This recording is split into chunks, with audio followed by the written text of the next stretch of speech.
Halo, bismillahirrahmanirrahim. Assalamualaikum. Oke, gue gak tahu kenapa gue sebegitu excitednya kali ini. Begitu semangatnya gue kali ini saat gue memutuskan untuk menjadikan topik ini menjadi podcast kedua gue. Karena yang jelas, banyak sekali sisi positif yang gue terima. Banyak sekali kebaikan-kebaikan yang gue dapatkan setelah itu. Saat gue menjadikan kata sederhana ini menjadi habit gue sejak awal. Kata sederhana apa sih? Oke, gue akan bahas dengan topik 5 kata ampuh demi hati yang teduh. Hati yang teduh loh. Kata ampuh apa sih yang ngebuat hati itu teduh? Kata sederhana loh. Masya Allah gak tuh? Masya Allah banget. Kata ampuh yang pertama, kata terima kasih. Simple gak tuh? Sederhana gak tuh? Ya sederhana. Sesederhana itukah? Iya tentu. Simple dan sederhana, tapi penuh arti dan makna. Semua orang itu ingin dihargai. Semua orang ingin dihormati. Tapi apa menurut kalian, kata yang sederhana ini tidak ingin untuk diakui? Tentu, ia ingin diakui. Seseorang mampu berterima kasih, membuat perasaan orang lain itu merasa lebih dihargai, merasa lebih disegani. Dan itu pun yang gue rasain. Saat gue berterima kasih kepada orang lain, gue merasa rasa seneng itu yang luar biasa gitu loh. Kenapa gue bisa sampai sesenang itu? Karena gue ngerasa gue sudah berhasil ngebuat orang lain itu senang. Dengan cara apa? Ya dengan cara ya sederhana ini. Berterima kasih. Jangan lupa untuk berterima kasih dalam hal sekecil apapun. Tapi sejauh ini gue ngerasa, gak tahu ini perasaan gue aja atau gimana, kata terima kasih lebih sering disepelekan oleh orang lain. Penyebabnya gue bisa simpulkan menjadi 2. Pertama, mungkin aja mereka terlalu dekat sampai mereka itu seolah-olah sudah merasa saling paham dengan sifat masing-masing, sehingga kata terima kasih itu tidak perlu. Jadi bisa diungkapkan dengan raut wajah, mimik wajah, atau tindakan dengan bercandaan atau gimana. Ya, balik lagi, semua orang memang punya caranya masing-masing untuk berterima kasih. Tapi kebanyakan seseorang itu menyepelekan rasa terima kasih. Penyebabnya ada 2. Karena dia sudah merasa terlalu dekat sehingga dia menyepelekan untuk berterima kasih itu gitu loh. Yang kedua, mereka mungkin sungkan atau berat hati untuk mengucapkan terima kasih. Mungkin memang belum menjadi habitnya mereka. Nah, pedoman yang gue ambil dari sini adalah yang pertama, harus selalu ingat dengan kebaikan orang sehingga lupa dengan kejelekan orang lain. Tapi kalau kalian ingat dengan kejelekan orang lain, hal terburuk yang akan terjadi adalah akan menjadi penyakit hati bagi kalian. Penyakit hati yang seperti apa? Kalian akan lupa cara berterima kasih itu seperti apa. Kenapa bisa sampai begitu? Ya karena kalian cuma ingat kejelek-kejelekan orang lain.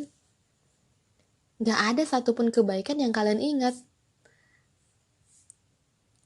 Maka dari itu, pedoman yang gue pegang itu adalah harus selalu ingat kebaikan orang, jangan ingat kejelekannya, supaya tidak menjadi penyakit hati bagi gue. Pedoman yang kedua, hargai orang lain jika kalian ingin dihargai. Begitupun dengan diri kalian sendiri. Hargai diri kalian sendiri atas setiap proses dan usahanya. Maka kalian akan ngerasain disegani oleh orang lain. Next, kata ampuh yang kedua. Kata ampuh tolong.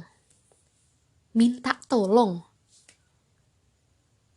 Lagi-lagi kata yang sederhana. Manusia itu makhluk sosial, bukan? manusia itu tidak bisa tanpa bantuan gitu loh. So jangan malu, jangan gengsi dengan kata ini. Kata tolong itu tidak akan menjatuhkan harga diri kalian di hadapan Sang Pencipta, nggak akan. Justru Allah itu senang dengan kita yang selalu memohon, meminta pertolongan Allah. Minta pertolongan pertama kali ke siapa? Ke yang maha kaya. Siapa? Ya Allah. Insya Allah sesegera mungkin Allah akan memberi jalan. Jadi minta tolong itu tidak hanya semata-mata sesama manusia, tapi minta pertolongan pertama kali dengan yang maha segalanya. Doa, usaha, ikhtiar, dan serahin semuanya kepada Allah. Apapun hasilnya, terima. Minta tolong sesama manusia boleh, tapi jangan menggantungkan harapan. Manusia bisa mengecewakan, tapi menggantungkan harapan terhadap penciptanya, Allah tidak akan pernah ngebuat hambanya kecewa. Apapun hasilnya, itulah terbaik di mata Sang Pencipta. Jadi kata tolong, jangan dijadikan bahan pertimbangan yang terlalu berat. Maksudnya gimana? Ya jangan malu untuk minta tolong. Jangan malu untuk minta tolong sekalipun dalam bentuk hal yang kecil. Karena gak mungkin dong orang lain akan paham dengan sifat kalian yang ibaratnya kalian butuh bantuan orang lain, tapi kalian gengsi untuk minta tolong. Ya orang lain gak akan paham maunya kalian itu apa gitu kan. Justru memulai lebih dulu untuk minta tolong, apa salahnya? Lagi-lagi jangan gengsi, jangan malu gitu. Tapi kadang kala nih, kata tolong ini suka disalahgunakan sama orang. Salah gunakan gimana maksudnya? Contoh simpel nih ya. Kalian lagi nonton TV nih, ya anggaplah di situ ada adik kalian atau saudara kalian. Kalian nonton TV lagi nyantai sambil ngemil atau apapun itu yang memang lagi nyantai gitu. Pada saat lagi nonton, tiba-tiba kalian nyari remote TV nih. Gak ketemu dong. Terus pas ngeliat dari jauh, tuh remote TV ada di samping TV.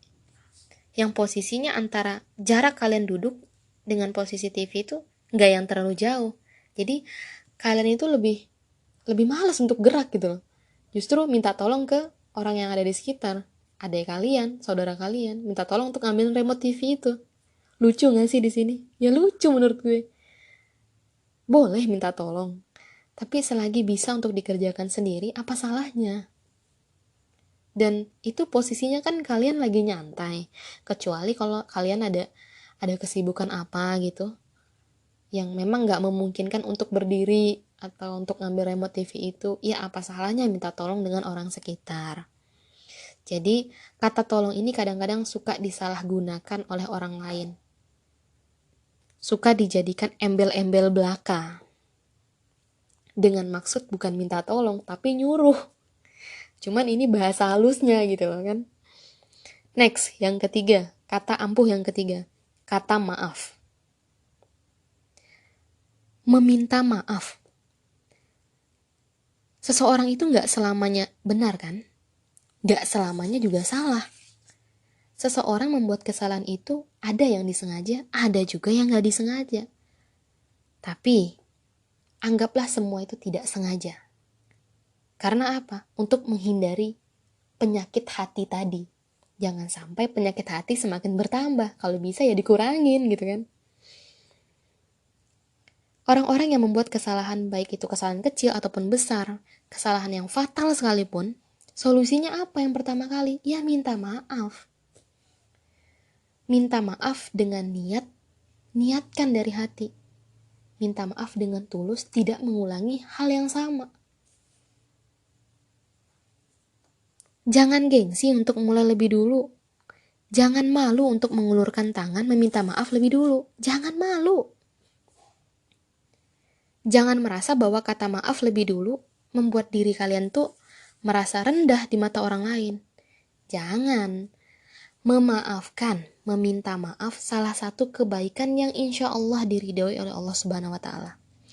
Jadi jangan takut reputasi kalian turun, jangan takut diri kalian tuh bakal dianggap tidak ada pendirian. Jangan. Hal ini yang ngebuat hati kalian itu menjadi mati rasa gitu loh. Lagi-lagi akan menambah penyakit hati. Kita kan di sini ngurangin penyakit hati dong.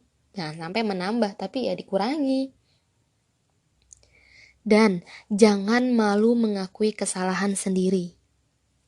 Jangan pernah malu. Karena apa?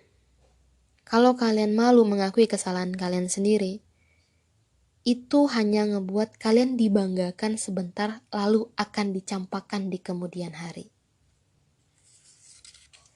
Dan jangan merasa orang lain itu mampu memahami. Jangan merasa bahwa orang lain itu mampu memaafkan kesalahan kalian yang kalian buat. Karena setiap orang punya mindsetnya beda-beda. So, jangan sepelekan kata maaf untuk sebuah alasan apapun. Mengucapkan kata maaf bukan berarti kamu kalah. Mengucapkan kata maaf bukan berarti kamu rendah. Tapi itu cara yang paling ampuh untuk menutup pemikiran buruk yang ada di pikiran kalian. Cara ampuh yang keempat, syukur. Bersyukur dan mensyukuri apapun itu. Jangan keluhkan dalam bentuk apapun. Karena kalau kalian gak mengeluh gitu loh, kalian gak akan pernah merasakan kekurangan sedikit pun. Sebenarnya banyak sih definisi dan ungkapan-ungkapan kenapa kita harus bersyukur. Tapi kesimpulan yang bisa gue tarik mengenai rasa syukur ini, yang insya Allah bisa mewakilkan, rasa syukur akan ngebuat hati begitu tenang. Tenang dengan apapun yang dihadapkan, tenang dengan apapun yang didapatkan. Selalu merasa cukup atas apa yang sudah ditentukan dan atas apa yang sudah diberikan oleh Allah. Cara ampuh yang kelima, positive thinking. Jangan merumitkan masalah dengan overthinkingnya kalian. Jangan merumitkan masalah dengan negative thinkingnya kalian. Stop lah. Stop menyulitkan diri sendiri dengan pemikiran kalian yang menerka-nerka. Menerka-nerka tentang kepribadian orang lain. Jangan. So, positive thinking ini emang benar-benar pengaruh yang sangat besar. Jadi, sebisa mungkin jauhkan negative thinking, tekankan positive thinking. Oke, itu aja yang bisa gue simpulkan. Ya, lagi-lagi pembahasan podcast gue panjang, tapi sebisa mungkin ini emang udah gue berusaha untuk sebisa mungkin gak terlalu panjang, tapi lagi-lagi pembahasannya panjang.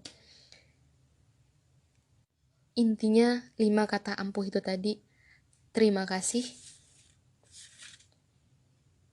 tolong, maaf, syukur, dan positive thinking.